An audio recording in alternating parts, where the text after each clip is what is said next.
Hello friends, मैं हूं आपका दोस्त संजीत कोऑर्डिनेंसी लैंग्वेज सीखने की सीरीज में। आज हम देखेंगे कि एरे क्या होता है। देखिए, जब आपको मैंने डेटा टाइप पढ़ाया था तो उसमें मैंने आपको ये बताया था कि डेटा टाइप दो तरह का होता है, प्रिमिटिव और नॉन प्रिमिटिव।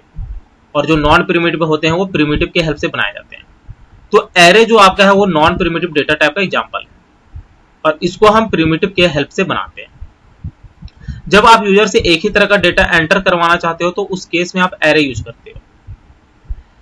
जो मेन रीजन है एरे यूज करने का वो ये है कि सपोज आपको यूजर से 100 वेरिएबल्स एंटर करवाने हैं, तो उस केस में आप क्या करोगे, 100 टाइम्स वेरिएबल डिक्लेयर करोगे, जैसा कि हम लोग करते थे।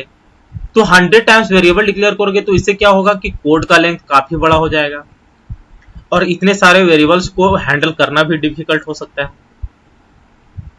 बार बार परसेंट डी आपको लिखना पड़ेगा यदि वैल्यू यूजर से एंटर करवाना है तो इस तरह के कॉम्प्लेक्स प्रॉब्लम क्रिएट ना हो, इसीलिए एरे कॉन्सेप्ट लाया गया।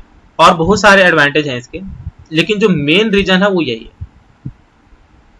तो एरे जो होता है बेसिकली दो तरह का होता है, सिंगल डायमेंशनल और मल्टी डायमेंशनल। सिंगल डायमेंशनल को हम 1D भी बोलते हैं और मल्टी डायमेंशनल में आप बहुत सारे पढ़ सकते हो, लेकिन हम जो पढ़ने वाले हैं वो 2D पढ़ेंगे। एरे में जब आप वेरिएबल डिक्लेयर करते हो और कंपाइलर जब कंपाइल करता है तो जितने भी वेरिएबल्स को मेमोरी मिलती है वो कंटिन्यूअस में मिलती है। मतलब सारे वेरिएबल्स एक दूसरे के एडजेसेंट में होते हैं और सारे वेरिएबल्स का एक पर्टिकुलर इंडेक्स नंबर होता है और उसी इंडेक्स नंबर से उस वेरिएबल को आप एक्सेस करते हो। एरे का यूज करने से बहुत सारे एडवांटेज हो जाते हैं। एरे के यूज करने से आपका कोड ऑप्टिमाइजेशन बढ़ जाता है, मतलब कोड का लेंथ डिक्रीज हो जाता है, कोड की रीडेबिलिटी बढ़ जाती है। एरे के हेल्प से और क्या कर सकते हो, आप एक ही टाइम पे सारे वैल्यू को एक्सेस कर सकते हो। सपोज एरे में आपने 20 वैल्यू एंटर करवा रखा है तो वो 20 वैल्यू को आप तुरंत एक्सेस कर सकते हो। अगला एडवांटेज ये है कि इसके हेल्प से आप बहुत तरह के कॉम्प्लेक्स प्रॉब्लम सॉल्व कर सकते हो। जैसे मैथमेटिकल इक्वेशंस होते हैं, मैथमेटिकल मैट्रिक्स क्वेश्चंस होते हैं, वो आप सॉल्व कर सकते हो।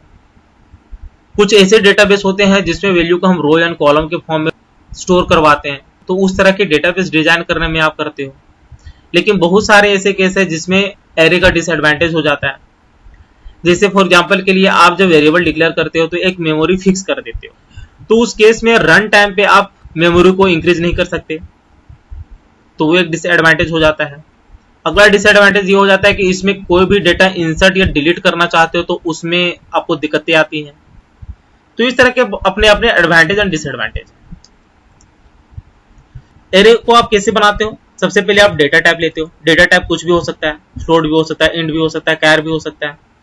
वेरिएबल नेम ऐसे ही हम लोग बनाते थे, पहले डेटा टाइप लेते थे फिर वेरिएबल नेम लेते थे।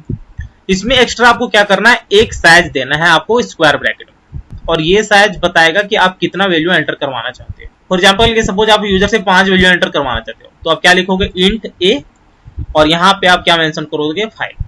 तो यूजर जो एंटर करेगा वो इंट टाइप का डेटा एंटर करेगा। तो इसको आप बोलते हो वेरिएबल डिक्लेरेशन। वेरिएबल इनिशियलाइजेशन में क्या करते हो, आप वैल्यू स्टार्टिंग में ही दे देते हो। तो सेम कोड को आप क्या करोगे, इंट a5 इक्वल टू में आप कुछ भी वैल्यू ले सकते हो। जैसे मैंने यहाँ पे लिया 5, 10, 15, 20, 25।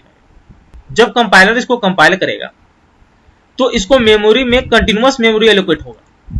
यहाँ पे आपने मेंशन किया 5, 10, 15, 20, 25, तो मेमोरी में इस तरह का एडजेसेंट में ये शिफ्ट हो जाएंगे और सभी का एक पर्टिकुलर इंडेक्स नंबर होगा और इंडेक्स नंबर हमेशा 0 से स्टार्ट होता है। तो जो वेरिएबल का नाम होता है आप क्या बोलोगे, a0। दूसरा वेरिएबल है उसको क्या बोलोगे, a1।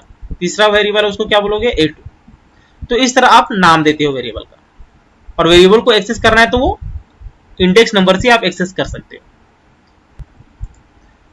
तो ये हमारा फिलहाल इंट्रोडक्टरी पार्ट था।